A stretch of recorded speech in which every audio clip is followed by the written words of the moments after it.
I can't remember, he did parts of the Bill of Rights. I mean, he was really instrumental in doing lots of work on, and I think it was the amendment that created the Electoral College. He was the one that he was a major player in that whole thing. But his his law office, his original law office, is in Westminster. Wow. And it's basically when he closed his law practice, he just gave it over to the state. And so, and they didn't do anything with it for a long time. And then the family took it back over. But it is the exact same building with the exact same stuff that was in it in like the 1830s. Wow. Which Mike finds hugely fascinating. I do. I'm You actually had pictures. We did. Yeah, we did a show about it. We did a feed long on time it. ago. I think Yeah. A while back. Bob Haas came on, right? And Bob Haas came Yeah. on, and because it was one of his things, and he talked about it. But that's this weekend, and they're actually doing a fundraiser for Bob Haas for a project he was working on. He had a collection of I would say primitive firearms, but like flintlocks and things from the 1700s, and they have those at the Westminster Museum, and they're putting together a display. Sorry, I didn't mean to use that, but check that out this Saturday. That's another thing that it's a little known but interesting thing that you might want to see, especially if you've never been. It's a piece of history. The other thing that he was responsible for is switching the flag. They used to have a stripe for every state, and so they stopped when they got to 15 or 16 because you can imagine what it would be like now. So they went back to 13. But that flag, the 15-star flag, flew over Fort. What was it? The Star Spangled Banner. Was Sumter? You Fort got Sumter? me. Was it Fort Sumter? no, Fort McHenry, wasn't it? McHenry? Yeah. Yeah, something where they composed the Star Spangled Banner. Fort McHenry. There's a replica of that flag down Knew there. I should have listened better in history class. Totally. All of us. Well, not him. He's on it. He's All on right. it. We digress, however. I digress. Anyway, but check all that stuff out. It's real interesting. That's what's interesting about history is to see how the Electoral College is now functioning now, where it started and where it is now. I think that's fascinating. It's really fascinating. Yeah, I agree. But Leslie, Hi. hi. Welcome to Welcome. the studio. Thank you. It's great. Very impressive, actually, to see the technology and the effectiveness of your work. Yeah. From my The bar is down here. wouldn't know. It's good for me. So you wrapped up in what, May? Mid-May. Yep. The session ended mid-May with the passing of our budget, the state budget, which is the very last thing that is done and that gets sent on to the governor. We ended up with about an $8.3 billion budget, which includes ARPA funds, of course. Yeah. Our usual budget is in the 7 billions, so there's an extra billion, and there's some in reserve for upcoming years. Wow. Yeah, That's it's crazy. amazing amount of money, and I think a lot of it was well spent, I hope. And you got to be, so just to kind of backtrack a little bit, did you start out the session Zoom and then went in person, or was there a whole session in person this year? Well, for the first year, the entire first year of the 2 years was on Zoom. The second year, we did the first 2 weeks on Zoom and then moved into a hybrid. So those people that felt comfortable started coming into committee, but the session in the chamber was in person or in Zoom. I don't even remember. It's like a blur. Because I did find a picture. I found a picture on your website that you were actually in the State House, and I was going to ask you how that felt after, because you started. You didn't started have with that. Zoom. You didn't You have didn't have that. any- Yeah, you didn't have that experience. So It how was that? actually strange for me because, once again, I had never been in the State House, Yeah. and people were avoiding each other. So it wasn't necessarily community because we didn't want to breathe on each other. Yeah, So there was yeah. a little bit of sort of what I would call scurrying around to try and avoid. We'd go to the cafeteria, get food, go back to our committees rooms, where we felt people were spread out. The Sergeant at Arms. Her first name is Janet, and I'm blocking on her last name, was fantastic in organizing the State House. And it was like, sit here, don't sit here, sit here, very clear Yeah, on yeah, where yeah. our 6 feet would be. We did have some cases, but very few, astoundingly few, because people were respectful of the rules. Nice. Yeah, it was good. It was good to be in person for me, because everyone talks about how important relationships are when we do this work. And of course, I didn't know it from the first year. The second year, I began to get a little bit of a view of Yeah. that. There was, when I cared about a bill, I understood why it was how to talk to people, and that's what I was learning. I imagine like the classic water cooler chats are Exactly. where a lot of the work happens. Exactly. Yeah. Yeah. Yeah. So $8 billion when you're working with a budget that big, do those numbers just become like ugh? Well, Or does it because you get into minutia? yeah, so they're money committees and they're policy committees. And I was on a policy committee, healthcare. So we don't really get into the money at all. So I didn't have that except for the bills that I care about. So for example, there was one bill, S-285, which has to do with healthcare transformation, and there was a budget request of $5 million. That's really the only money I was dealing. There was other money with other bills, but this was the one I cared about. So, you know, was sort of advocating for that policy with the money committees. In this case, it was appropriations. So I would talk to them. So what appropriations does is they take all the requests from all the 11 committees and put it together into a budget. And they decide what they think has value and what has less Right, value, right. because it has to be weighted, because you can't do everything. And it ends up that the appropriations committee is the committee. That's Yeah, where yeah. the power kind of the purse is, and also where what's demonstrated about what we care about. Philosophically, where do you put your money? Do you put it in healthcare? Do you put it in housing? Do you put it in corrections? You know, there's just so many different places that have requests. Right, So right. ultimately, that committee allocates money to what we care about from the policy point of view. And would you say, oh, it's such an interesting perspective, because you can state things in policy, but unless it's backed up by the appropriations committee, it's not really what we care about. Right, Yeah. whenever there's funding with it, if we don't fund it, it doesn't happen. Yeah. Totally, it has to be in the budget.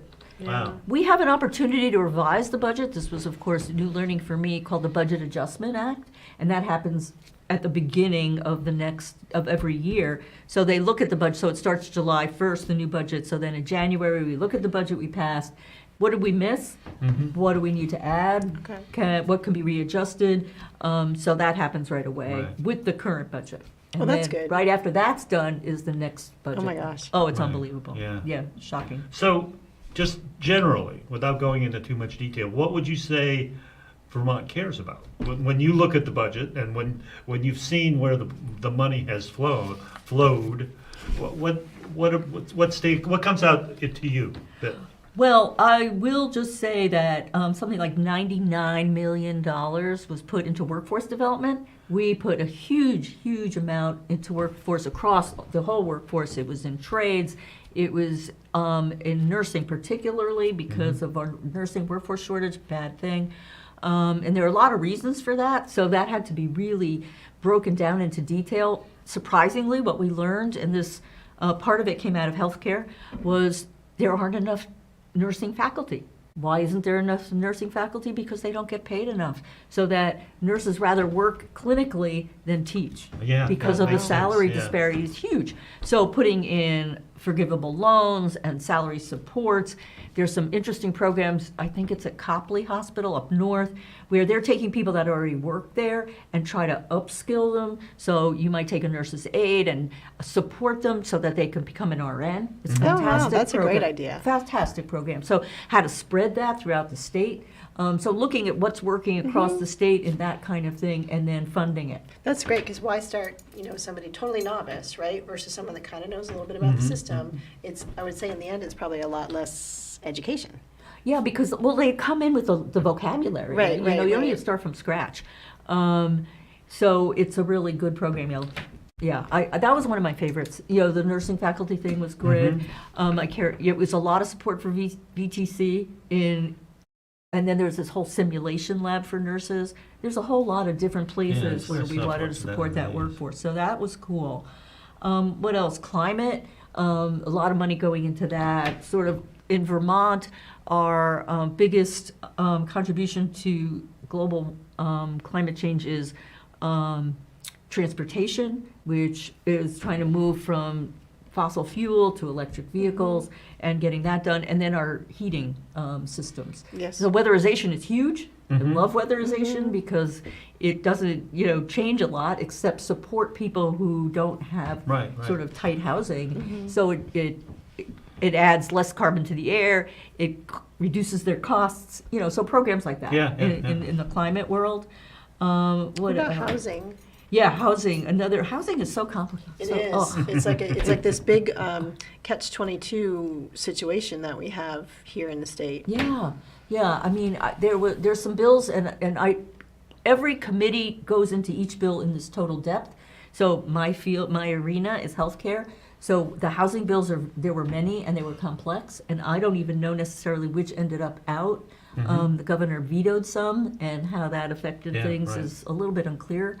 To me, the goal, of course, is to make more housing available, to support landlords and bringing more housing online. Yeah, to support upgrading the housing, to support renters. So both, to support Yeah, renters yeah. and renters and landlords. Yeah. Well, and that ties back to the workforce problem again, too, because you hear a lot of the workforce issues are around people can't afford housing to live To here, come here. to work here. Or to even find housing. Yeah, or find it. Yeah. Terrible, Yeah. terrible, yeah. And, supporting the trades, I think, is huge. And there's a Oh, lot of money in definitely. here in supporting trades. There is the education, there's a whole bunch of education. One of the things I really care about, it's not huge, but it's looking how we fund our technical centers. Because right now, the system, it's a system problem, which I think is designed not to have kids go into the technical centers. I think the technical center is great. My son actually went through a program there. So I think that needs to be figured out, and that's a Right, big right. deal. That's a big deal. We need to be kind of, I think I was reading the front of your website, and one of the things was resilience. Yeah. And I think in order for us to be, as a state, resilient, we have to look at it, getting more trades, because there's a lot of history, and you look around a lot of the small towns, and you drive through, and there are these mom and pop plumbers and electricians and whatever, and they're not necessarily having the family Follow on, The next generation. next generation to hand it down to. Yeah. And we lose all of those trades, and we don't get the houses built. We don't, all that. So it's how do you juggle, figure? You guys have your work cut out for you up It's there. really complex. I was just thinking about it as you were talking about it. I don't know. Yeah, it's hard. And, we make little bites and move forward. I hope the technical centers really get robust. I think they need to. I think everyone somehow should come out with a real plan for the future. So, yeah, I hope that happens. The problem now is the money follows the student. So that at the high schools, it's not necessarily to their advantage to have kids go to the technical centers, because then they Right. lose Then money they at the lose home that school. money. So it's this conflict, and that's why that needs to be really Oh, resolved, okay, if that makes any sense. That does make sense. I Yeah. wasn't quite sure what you Yeah, I were just wanted to referring to with clarify. the system. It's a systemic, Systemic, a yeah. design problem, and that Mhm. needs to be fixed. I'm hoping it gets fixed. I know there's a study group, and that, Nice. people complain about the study groups that come out of the legislature. I think there was some article, Oh, really? maybe somewhere or other. But you can't Vermont know digger. what to do if you don't If you understand don't the understand, problem. you need the Yeah. information. You need the yeah. information. You need to go deep. Yeah, Yeah. that's a great example of Yeah. that. Are you on any study groups now? or No, because it's an off-season. The study groups generally happen During the during the, or in the legislation. off session particularly, but not during, this is sort of campaign season now. So Mhm. we don't know who's going to get reelected, or, a Yeah, lot of yeah, people yeah. retired, which you may have heard of. I didn't happen to hear that. So Yeah. that, But there's a huge shakeup anyway because of Leahy leaving. That's right. I mean, it's just like that one pin came out, and now Everything's everybody's moving. Yeah, particularly in the Senate. Yeah. Yes. The Senate's going to look really different. The House is going to look very different because of, I think, something like 8 out of 11 chairs have retired. wow. That's huge because it's institutional memory, it's knowledge. That means all younger people are going to move up. Now, some of its institutional memory will be lost, but what will be gained would be vibrancy Yeah. and, Maybe a new different way of ideas. looking at yeah, things yeah, and- yeah, yeah, new yeah. opportunity. So Yeah. there's a lot of new opportunity coming up. Locally, there's an issue around what's it called? Yeah. Reappropriation or Apportionment. reapportionment. Apportionment, Yes. right. Get the word right. Yeah, it's long. Maybe you could talk a little bit about that. As who's representing whom is changing, Yeah, right? right. So just a quick overview. Every 10 years we have a census. And in the Vermont Constitution, it says that we have 150 people in the House. So what happens is every 10 years we take the census from Vermont, and it's somewhere around 620,000, divide by 150, and that determines what one representative represents. It turns out that this year is about 4,100 people. So they had to look around and make sure that that balance is intact. Well, what happened between 2010 and 2020, Rockingham lost 18% of the population. Wow. Wow. That's a Big number. Yeah. So I asked one of our select board members, what happened, and his thought was that a lot of big houses had families, but the families have moved on, so now there's only one person in the house. Yeah. That So makes some sense. of that. There's Yeah. probably other reasons too, but anyway, that's one of them. So then what had to happen is it starts with a Secretary of State Reapportionment Board. They do an examination, and then it goes to House committees called Government Operations. And what they did is have to redesign the representation. So what happened was, and what was then adopted by the House and the Senate, and the governor signed it, is Rockingham, which used to be with Athens, Grafton, Brookline, Windham, shifted to the south. So now Rockingham is with Westminster and Brookline. So just 3 towns rather than 5. The other towns went with Chester. So okay. Chester, Athens, Grafton, and Windham.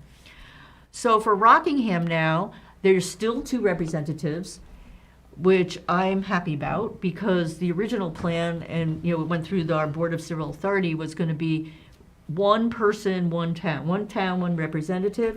So what they did was they took Rockingham, and in order to get the right number, we have something like about 5,900 residents, I guess. So for the 41 that they had to carve out some people. So what they did was carve out Saxon's River, Oh, jeez. right? Sure, So all of Saxon people love Rockingham, and then Saxon's River was matched with Westminster. So that didn't seem right for our town.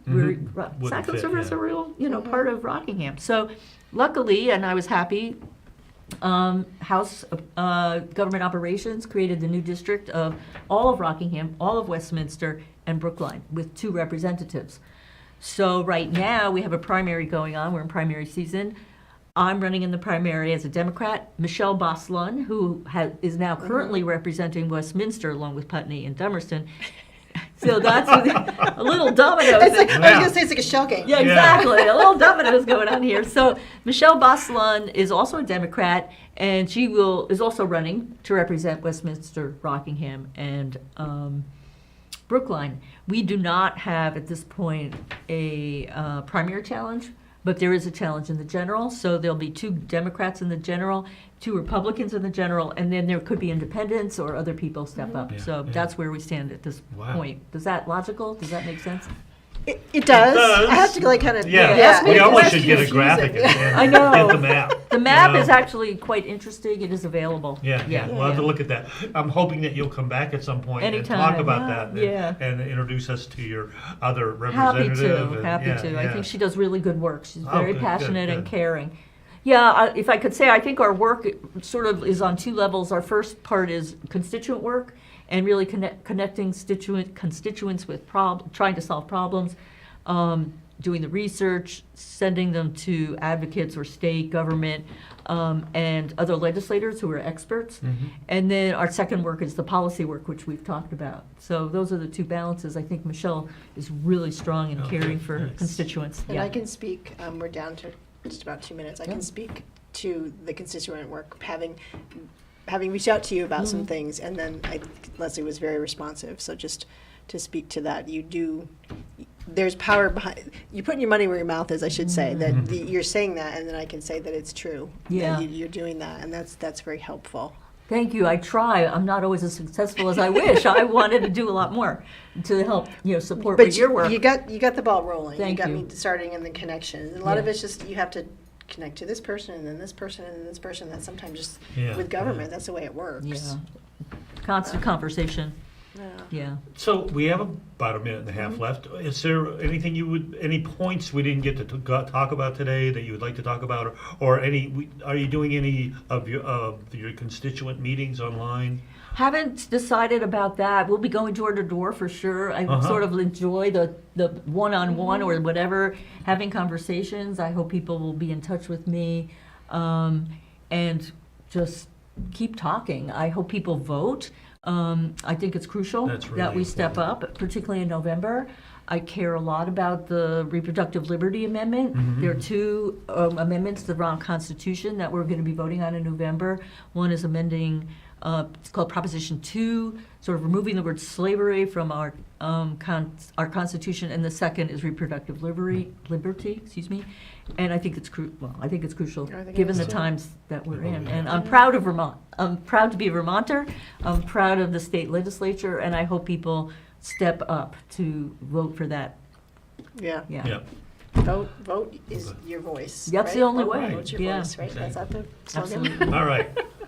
Well, again, another it's show has gone flown by. by really Whoa, fast. it's like, Did well for your first I time. love that. Thank you guys. You're great. Well, thanks, Leslie. I hope you will come back and we can talk some more this summer about Yeah. what's happening and what you see in the future. Absolutely. But that's it for today.